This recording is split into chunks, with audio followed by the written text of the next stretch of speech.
যেহেতু সে নিজে আত্মস্বীকৃত, সুতরাং সে অপরাধী বিচার পেয়েছে, আমি সন্তুষ্ট। শিশু রামিসা ধর্ষণ ও হত্যা মামলার আজকে রায় প্রচারের জন্য দিন ধার্য ছিল।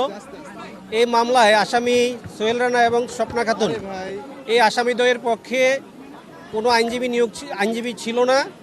এই আসামিদের বিরুদ্ধে যে বিচার কার্য অনুষ্ঠিত হয়েছে সেই বিচার কার্যে আসামিদের সর্বোচ্চ শাস্তি মৃত্যুদণ্ডের বিধান রয়েছে বিদায় এবং তাদের কোনো আইনজীবী ছিল না বিদায় বাংলাদেশ সরকার আমাকে এই আসামিদের পক্ষে আত্মপক্ষ সমর্থনমূলক কোনো বক্তব্য কিংবা কোনো ধরনের সাফাই সাক্ষী বা এই আদালতে বা রাষ্ট্রপক্ষের উপস্থাপিত সাক্ষীদেরকে জেরা করার জন্য একজন স্টেট ডিফেন্স লয়ার হিসেবে নিযুক্ত করেছে। বাংলাদেশ সরকারের এই নিয়োগ প্রাপ্ত হয়ে আমি গত 1/6/2026 থেকে আজকে পর্যন্ত আসামি পক্ষে আমার প্রতি অর্পিত যে দায়িত্বগুলো ছিল আমি সেগুলো পালন করার চেষ্টা করেছি।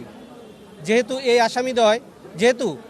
আসামি সোহেল রানা তার অপরাধ বিষয়ে ফৌজদারি কার্যবিধির 164 ধারায় স্বীকারোক্তিমূলক জবানবন্দি দিয়েছিল এবং এই মাননীয় ট্রাইব্যুনালে বিচার কার্য চলাকালীন সময় আসামিকে যে পরীক্ষা করার জন্য 342 স্টেজে একটা আত্মপক্ষ সমর্থনমূলক বক্তব্যের কথা বলা ছিল এবং কোনো সাফাই সাক্ষী দিবে কিনা সেই স্টেজে এসে এই আসামি সোহেল রানা নিজেকে দোষী দাবি করে আদালতের নিকট ক্ষমা প্রার্থনা করেছেন।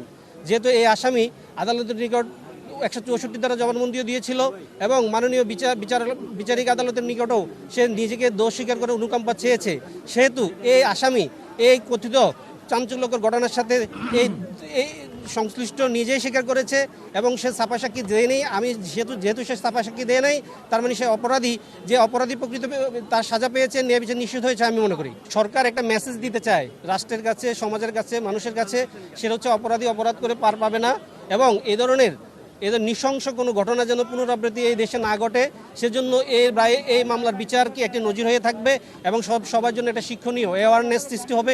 নিশ্চয় মানুষ মনে করবে যে অপরাধ করলে পার পাওয়া যাবে না।